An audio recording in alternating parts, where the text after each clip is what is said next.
Hey, what's up, fam?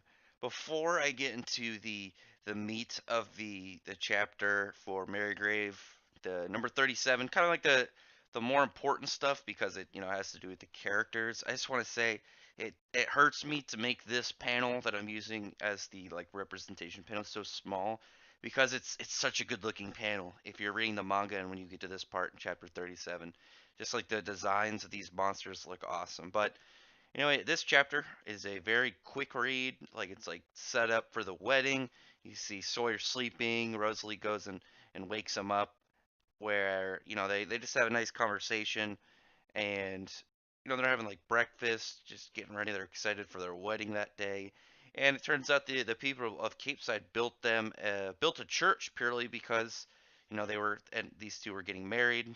I'm guessing within the first people that really had like very long like sought out relationship like they have and people when waiting for them to kind of get together and then getting to that point because it looks like a lot of them are like adventurers and a little bit harder whereas this is they got some nice romance between these two and people are pretty happy about it and it was pretty nice to see like that seems like um their relationship has brought their the people together in the town in a delightful way. They seem a little bit happier with it, and you see like all the characters like very joyous over it.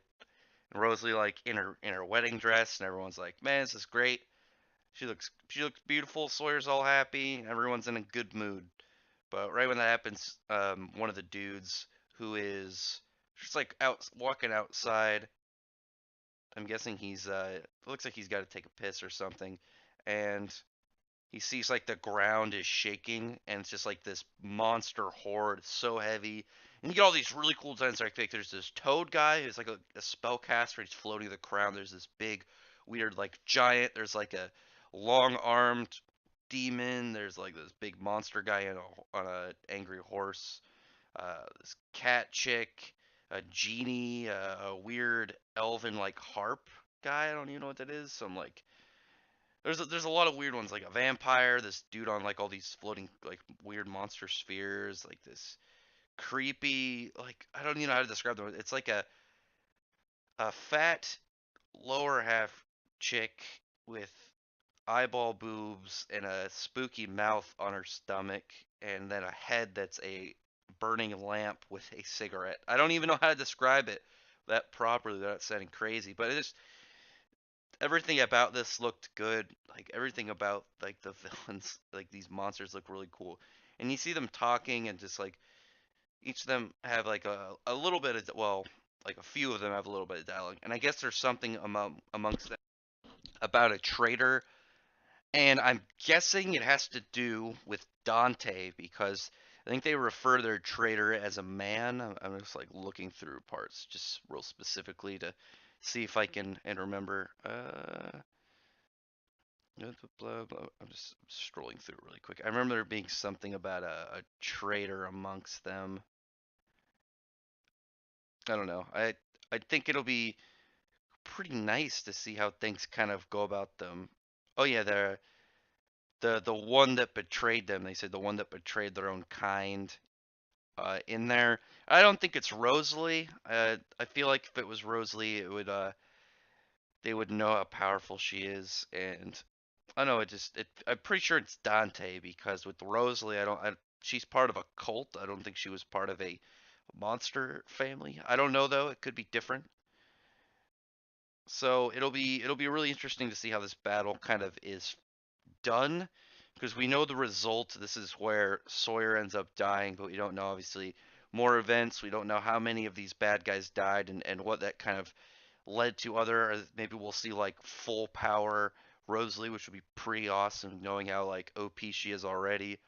And so that'll be pretty cool. There's some good stuff up ahead and it's just from this chapter, it's one of those ones where you're just like, God damn, I need the next chapter. I need to figure out what happens after this one. It's one of those ones where you're just so excited for the next chapter. You're super stoked to get the next one, and the wait is gonna make it crazier, but at the same time, you don't want to wait. You know what I mean? Just one of those like we just had a big real reveal. Please give me the next one. I need it, and I look forward to that. Like I said, this is a really good manga. I recommend it. I hope that it does really well for itself and it, continues on as long as the author desires and it sells well and makes the group some money. I think it's right in the same magazine as Memesis, which is another really good manga. It hasn't updated in a while. It usually updates in bunches though. So I look forward to both of those. And like I said, if you're interested, check this out. It's really good. It's a really good, nice like dark fantasy. Not too dark, but pretty nice. A little darker than like most shonen, but very enjoyable. Very good cast, very good plot, and like I said, good designs like these. These are all really good designs in this spread. You'll see if you read it or at least go to that page within this chapter of 37 and look at it. But anyway, tell me what you think in the comments below if you started this. It's pretty good. Like I said, I recommend it. It's a lot of fun and hopefully I can get you to comment below if you're interested or if you're already enjoying it and subscribe to the channel if you haven't. If you like my content, mostly manga and anime stuff. And I appreciate all those who already subscribed. Otherwise, thank you very much for listening. Bye.